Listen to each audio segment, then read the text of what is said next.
Olá a todos, eu sou a psicóloga Andréa Cardoso, atuo dentro da área clínica e principalmente com consultorias de treinamento e desenvolvimento nas empresas. Desenvolvo bastante os temas associados a comportamento humano, inovação, tecnologia e futurismo. E estou aqui a convite agradecendo a Vanessa e os demais organizadores do evento, né, da Semana de Psicologia da Associação de Psicólogos Brasileiros em Portugal, acho que acertei aí, né? A PBP. E também para trazer um pouquinho para vocês, já que a temática desse ano, né, a psicologia contemporânea, né, e a pluralidade que esses temas atuais vão trazer para a gente, eu vou trazer, é claro, bastante novidade para vocês associada à nossa atuação dentro da cyberpsicologia, da tecnologia, né, do estudo da tecnologia no comportamento humano. Então, bora lá, vou compartilhar com vocês aí uma apresentação com algumas imagens para ajudar a gente a seguir aí nesse tema, que para alguns ainda é bastante novo, né? Então vamos carregar aqui. Agora vocês vão me ver aqui no cantinho. Combinado? A gente vai falar um pouquinho. A minha consultoria é a Futuros X e a gente trabalha muito essa questão, né, das mentes que transformam, né, do mindset aí associado ao aprendizado, né, e também a compreensão do ser humano. Vamos lá, nossa agenda hoje a gente vai abordar três temas rapidamente. Vamos falar sobre interface entre tecnologia e psicologia. Vamos falar um pouquinho de cyberpsicologia e essa área de atuação do psicólogo do futuro. E por último, vamos fechar aí brevemente, que o tema é bastante amplo, falando um pouquinho sobre as áreas e ferramentas tecnológicas para potencializar ainda mais o atendimento do psicólogo. Vamos avançando aqui. A gente tem, primeiro, né, vamos falar da interface psicologia e tecnologia. Queria nivelar com vocês que a gente está falando aqui da tecnologia como um todo, um grande guarda-chuva e vamos ampliar esse conceito. A gente associa muito tecnologia à parte computacional, mas ela vai além disso, né? A principal tecnologia é a nossa aqui, a tecnologia humana. Então, começando por aí, né? Até nós aí que trabalhamos muito questões de ansiedade, né? A tecnologia da respiração, né? Toda a parte hormonal que a gente também trabalha aí, os hormônios da felicidade, né? Então, todas essas questões associadas, né? A nossa parte física e mental também fazem muito parte da tecnologia humana. E é claro, a gente vem aí falando de tecnologias digitais, virtuais, biotecnologias, as TICs, né, que estão possibilitando que nós todos façamos atendimento online, as tecnologias das indústrias, as neurotecnologias. Vocês viram que há bastante coisa para a gente explorar, né? Tecnologias da saúde, da área financeira, da educação, enfim. Só um pouquinho para a gente abrir aí um pouquinho da nossa visão durante esse bate-papo. A gente tem uma primeira pergunta, né, que todo mundo me faz, porque assim, a gente é uma profissão tão humanizada, qual é a relação da tecnologia conosco, psicólogos, né? Então, talvez há alguns anos atrás, né, a gente não tivesse essa ponte tão bem construída, mas agora é fato que a gente precisa trabalhar, né, com a tecnologia dentro das nossas análises, dentro das nossas avaliações, né, da nossa compreensão de mundo. E aí a tecnologia ela está em todas as áreas da sociedade, né, gente? Trabalho, saúde, educação, economia, ciências. Para onde a gente olha, a gente tem agora a tecnologia acontecendo. E vamos assim fechando um pouquinho mais falando de psicologia, né? Envolve a tecnologia, ela tem tudo a ver com a psicologia, porque ela envolve o ser humano, né? Já começa por aí. Quem criou a tecnologia, o criador é um ser humano, e também quem vai usar a tecnologia é um ser humano. Então, só por aí a gente já entra com essa parte de área de atuação do psicólogo, e envolve naturalmente novos comportamentos, como a gente tem visto aí, novas formas de agir em virtude de tecnologias que estão sendo utilizadas, em especial as tecnologias digitais, as redes sociais, internet.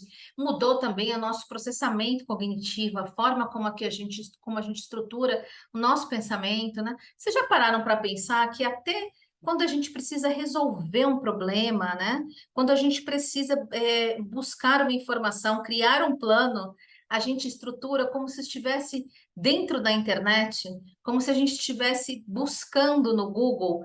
E olha só, a gente muitas vezes a nossa resposta ela está associada às ferramentas, né? Se você está ali no pensamento, você já vai lá e navega e digita e faz uma busca.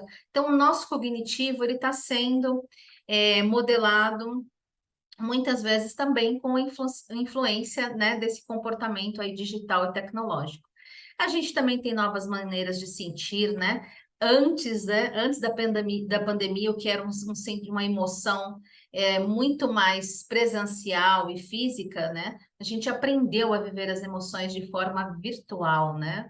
Quantos de nós aí atendemos e fizemos psicoterapia e criamos vínculos, né, com os nossos pacientes apenas pelo online? Então, a gente também tem aí, puxando gancho novos formatos de relações, né? Já que a gente está falando também do mundo virtual, e além de relações de amizade, relações amorosas, né, os aplicativos, o Tinder, as redes sociais, tudo isso impactando também o LinkedIn, as relações profissionais, enfim. Envolve desenvolvimento humano, envolve psicopatologias, porque naturalmente a gente vai falar um pouquinho disso hoje, tem um desdobramento, né? O uso das tecnologias. Enfim, era só para lembrar aí, acender essa luzinha que a gente está falando aí das tecnologias impactando as diversas áreas da psicologia. E falando um pouquinho para vocês de cyberpsicologia, é uma nova área de atuação, na verdade, não tão nova assim, né? Mas ainda pouco difundida, ela começou a ser mais falada depois desse fenômeno do online, né? Pós-pandemia ou durante pandemia. E aí, essa nova área de atuação aí para os psicólogos aí do futuro que querem desbravar e estar cada vez mais atualizados e ativos, é importantíssimo que a gente entenda também, né, esse contexto da cyberpsicologia. O que é a cyberpsicologia? De uma forma bem resumida, gente, é uma disciplina dentro da psicologia, né, que estuda os seres humanos, como os seres humanos são impactados pelas tecnologias. Guardou isso? Impacto das tecnologias, o que muda no comportamento de quem consome as tecnologias, né? E aí, em especial, a gente está falando do cyberespaço, que na verdade é o espaço da internet, da nuvem, né? Onde a gente vive aí todo esse processo.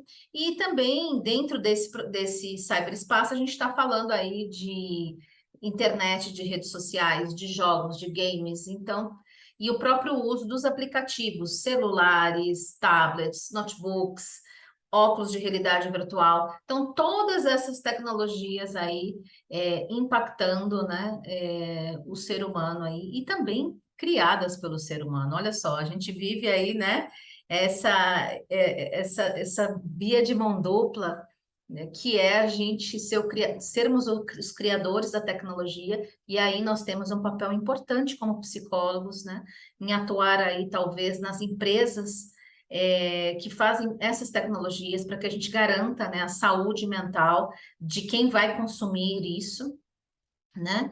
E ao mesmo tempo a gente, por um lado é criador e por outro lado é consumidor da tecnologia, né? Então a gente também tem aqui, para começar a cyberpsicologia, gente, para a gente assim, é, como a nossa profissão é muito humanizada, eu tenho muitas colegas psicólogas e psicólogos que tinham uma certa resistência à tecnologia, né? Mas eu acho que a gente precisa começar a ter mais contato. Então, aqui eu estou propondo alguns passos muito rápidos para vocês despertarem para a cybertecnologia, que é a vivência pessoal, primeira coisa, se permitir como usuários ter acesso às tecnologias, né? Usar o smartphone, mas também fazer uma compra virtual, usar um banco, enfim, usar meios da tecnologia que são meios que a sociedade passa a consumir, porque isso gera para a gente um repertório também interno, né? E aí, estudar, compreender, né? E, acima de tudo, se atualizar, o que está surgindo de novo de tecnologia, né? Não precisa ser técnico, não precisa ser um assunto de alta complexidade. Na verdade, se trata aqui de acompanhar um pouco a evolução tecnológica, as novidades aí que vão surgindo, né? Como há pouco tempo a gente não achava que a internet ia influenciar tanto como influenciou, depois a gente também não achava que o atendimento online ia pegar como pegou. Agora as redes sociais, o peso que elas têm, porque elas são um segundo mundo, né? Não presencial, né? Onde acontecem muitas coisas, as pessoas compram, as pessoas vendem, as pessoas se relacionam, né? E aí fica a dica para o metaverso, que já é o próximo passo da evolução tecnológica, né? Mas é um assunto para um outro momento, porque é mais complexo. Enfim, estudar esses fenômenos que a gente está falando e buscar, para quem gostar bastante, né, os cursos mais especializados. Mas a ideia é que isso seja leve. O importante é que vocês entrem em contato e abram esse espaço na vida de vocês para começar a lidar e observar a tecnologia como um fenômeno comportamental. Muito bem, gente. E as áreas e ferramentas tecnológicas para potencializar aí a nossa atuação, né? Bom, eu vou falar rapidamente, eu organizo em três pilares essa informação associada à atuação. Então, o primeiro pilar, a gente está propondo aqui que a gente faça um estudo e compreensão dos fenômenos associados ao desenvolvimento humano e à prevenção.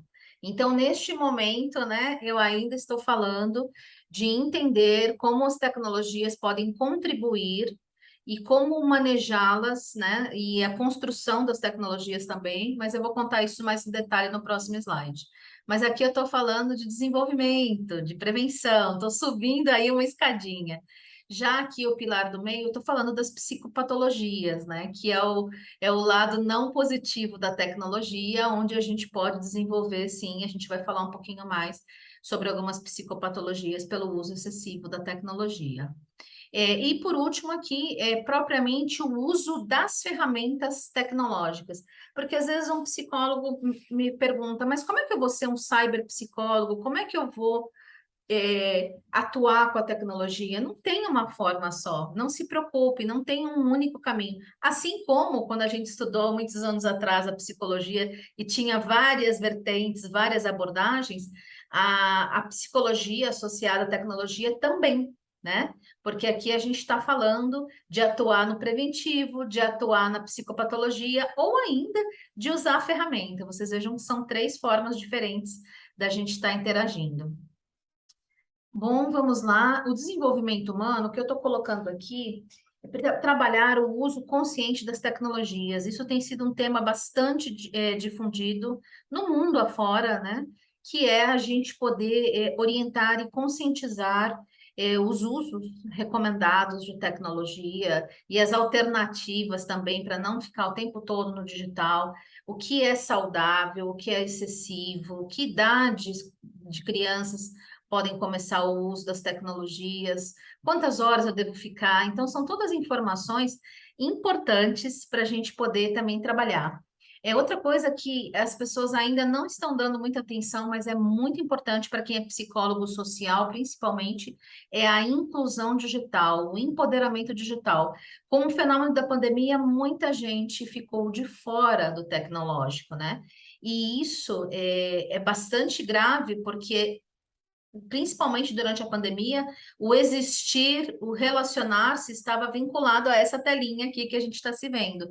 Então, existem milhões de pessoas que ainda não têm acesso à tecnologia, ou porque não têm acesso à internet, ou porque estão também com um processo de não são alfabetizados digitalmente, né? São pessoas que têm mais maduras, são pessoas que não têm muita familiaridade com as tecnologias e aí acabam também não usando. Então, a gente tem aí essas duas questões, né? Uma exclusão socioeconômica mesmo, mas uma exclusão também geracional, né? Por conta de não ter o uso da tecnologia. Então, é importante que a gente, como psicólogo, independente da área que você atue, pode ser na clínica, né? Pode ser na social, mas que a gente leve em conta que essa é uma ferramenta de empoderamento, né? E também compreender também as tecnologias e gerar uma aproximação geracional entre adolescentes e as famílias, né? Porque o que a gente vê também é uma importância de colocar-se, né, no lugar do adolescente, do jovem, e compreender como aquela tecnologia contribui para a vida dele, né? E a gente tem geralmente um movimento muito de rejeição e afastamento, né? E a gente, na verdade, tem que ter um momento de integração e convergência. Bom, a gente também trabalhar isso dentro da educação, né? Para o digital, devemos ter aí psicólogos escolares, também podemos ter psicólogos que trabalham aí com orientação profissional, a antiga orientação vocacional, projeto de vida nas escolas, enfim. É importante a gente também trazer a tecnologia e trabalhar as questões associadas à carreira e mercado de trabalho. A gente viu muita gente sofrendo, né, dentro da pandemia por conta de não ter um encaminhamento profissional, um empoderamento digital para que ela pudesse continuar trabalhando, enfim. Então, é uma questão que também nos cabe, né, dentro dos nossos consultórios, dentro dos nossos trabalhos aí para quem é psicólogo organizacional, para quem é psicólogo escolar, enfim. E aí, agora, eu deixei aqui que tem um destaque, né, bem importante para quem quer trabalhar com desenvolvimento humano e prevenção, que está associado à neuropsicologia e à neurociência, que é uma das áreas que tem avançado muitíssimo dentro dessa convergência com a tecnologia. Ok? Agora vamos falar um pouquinho mais sobre os transtornos e as psicopatologias. É importantíssimo. Se por um lado a gente tem que trazer esse empoderamento digital e esse acesso consciente à tecnologia, pelo outro, a gente tem tido aí um fenômeno também associado, além da exclusão digital e social, que é o que a gente comentou agora, a outros fenômenos dentro da internet, como cyberbullying, cyberpornografia, dependência de jogos online e virtuais. Então, há um protocolo, né? Para quem é da terapia cognitivo-comportamental, eu sei que cada um de nós segue, né? Várias abordagens, mas já há protocolos para a gente poder trabalhar com essa questão da dependência tecnológica, né? Que são parecidos, sim, com outros tipos de dependência, como a gente já conhece, mas que vão além porque existe aí uma proximidade muito grande da tecnologia com o dia a dia, né? Então, não, nem sempre, na maioria das vezes, não dá para excluir a tecnologia de um processo de dependência.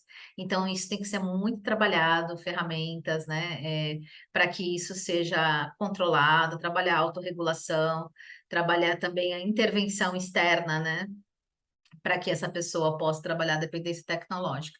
A nomofobia também, esse medo que a gente fica, né, de estar sem o celular, né, e claro, a ansiedade tem sido aí um grande fenômeno que tem sido estimulado cada vez mais também pelo uso excessivo das redes sociais e pelo próprio cenário que se constrói dentro das redes sociais, né, que é um pouco fora da realidade e que gera, né, uma pressão e uma exigência, né, de N temas que não dá para a gente ampliar aqui, mas desde questões de autoestima, questões profissionais, questões de comparação, enfim.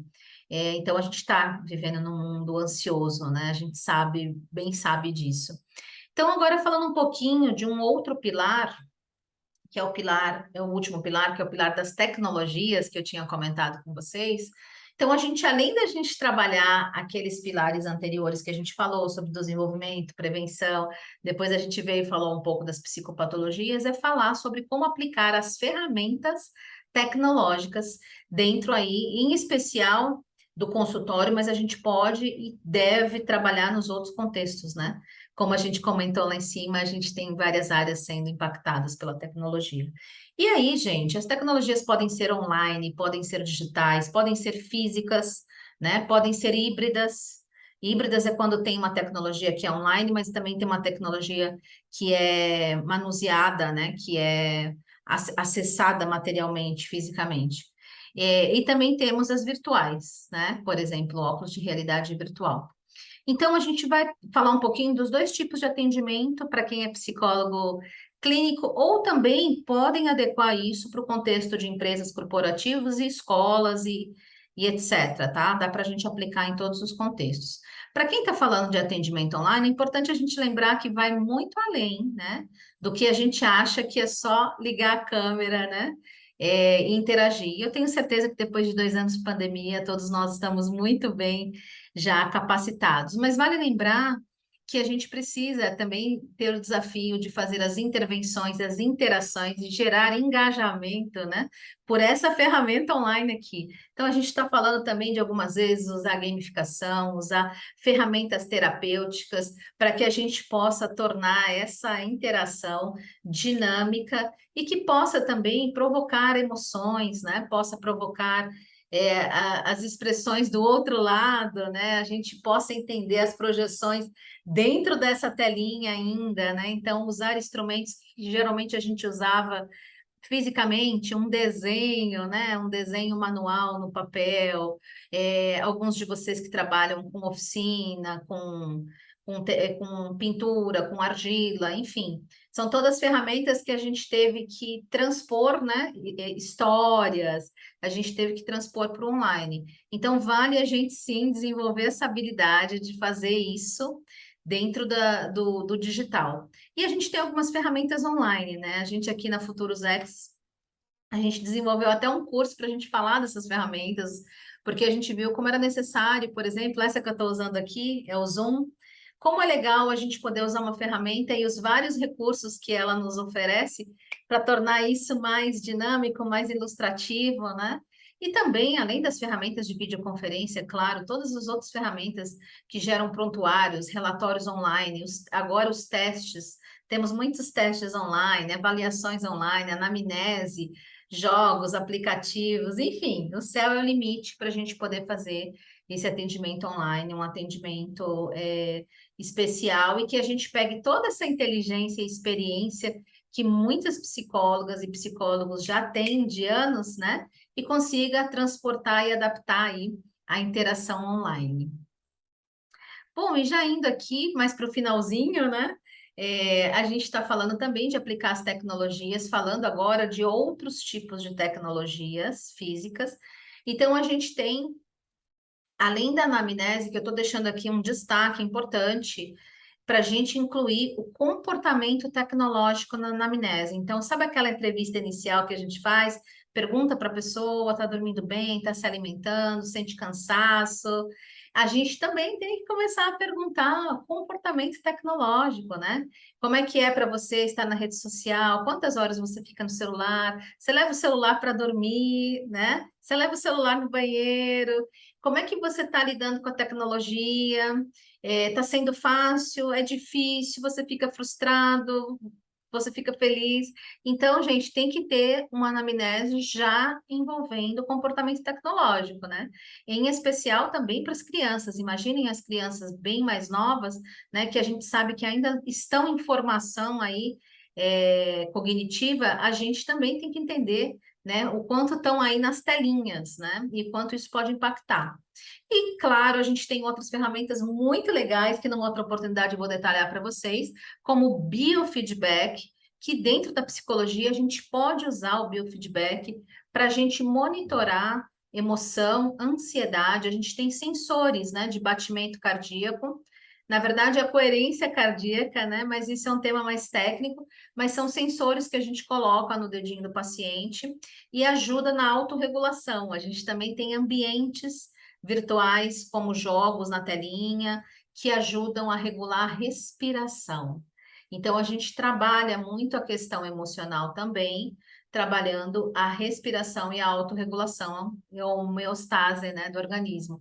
O biofeedback tem essa missão, né, e é um aparelho bem fácil de manusear, né, e a gente tem um curso, claro, para se capacitar, mas é uma ferramenta muito legal para ter no consultório. E o neurofeedback já é uma outra abordagem, porque a gente já está trabalhando, né, com a leitura aí, com a leitura cerebral, já com eletrodos, e é um outro mecanismo, usando aqui não mais coerência, batimento cardíaco, mas já ondas cerebrais, né? E aí a gente também trabalha o neurofeedback em N contextos, né? Inclusive contextos para melhorar a memória, melhorar a ansiedade, né? Trabalhar organização cognitiva. Então, também é bem eficiente em psicopatologias associadas, né, a essa parte cognitiva. Enfim, então tem o neurofeedback, que é a parte neuro da coisa, né? Aqui do cérebro, e aí a gente tem a parte da realidade virtual. Realidade virtual são os óculos de realidade virtual já, que a gente usa para a gente trabalhar os ambientes virtuais, principalmente questões fóbicas, né? Então a gente trabalha muito ambiente para fobia, por exemplo, se a pessoa tem fobia de altura, a gente coloca ambientes simulando uma viagem, um simulador de avião, né? Tem medo de voar, se a pessoa tem medo de insetos, a gente faz também um ambiente virtual para isso. Então, se a pessoa tem medo de falar em público, é fantástico a possibilidade de trabalhar as fobias usando a realidade virtual, tá? E também a gente tem aqui outras questões que eu não vou detalhar muito pelo tempo, mas a gente tem os robôs, né? Vocês estão vendo aí um robô na foto, esse é a Pepper, é um robô super conhecido no mundo, né? Em especial no Japão. E aí a gente tem a inteligência artificial, né? Associada a- ao atendimento humano, né? As pessoas aí aprendendo e as crianças, olha que curioso, tem estudos, né, relatando que as crianças autistas se desenvolvem e se relacionam muito bem com robôs, né, que são desenvolvidos para esse fim, né? Tem toda uma engenharia, gente. Não é um robô para todo mundo, não. Tem engenharia e adaptação para os determinados contextos, né? E tem os aplicativos que é simples assim, né, gente? Aplicativo está aqui na palma da mão, né? A gente pode usar os aplicativos de meditação, né? Principalmente, o pessoal gosta muito dos aplicativos de meditação. Para quem é da terapia cognitivo-comportamental, também tem muito aplicativo para fazer agenda, né? Tarefas de paciente, acompanhamento diários aí, né? Independente da abordagem, diário de emoção, enfim. É, Isso é um pouquinho do que eu queria contar para vocês, né? A gente tem um mundo para ser explorado, mas gostaria realmente de animá-los de que a tecnologia e a psicologia convergem, se conversam, e acho vou até concluir aqui a apresentação e vou descompartilhar, né? Para quem quiser também entrar em contato com a gente, tem o nosso site da Futuros X, também estamos no Instagram. E eu queria dizer para vocês o seguinte, deixa eu terminar aqui de compartilhar. Queria dizer para vocês que acreditem que a gente pode, como psicólogo, fazer a diferença, né? Tá vindo um mundo novo, uma revolução tecnológica gigante. Nem contei das milhares de coisas que estão acontecendo por aí, né? Então a gente tem coisas muito relevantes e a gente precisa fazer parte da construção dessa tecnologia para fazer a diferença de uma forma ética, sempre colocando o cuidado humano em primeiro lugar, né? E fazendo também a diferença aí para que todos possam crescer juntos, né? Dentro da tecnologia e de uma sociedade mais igual, né? Mais justa. Mas é isso. Agradeço a participação, um abraço virtual para todos vocês e até a próxima.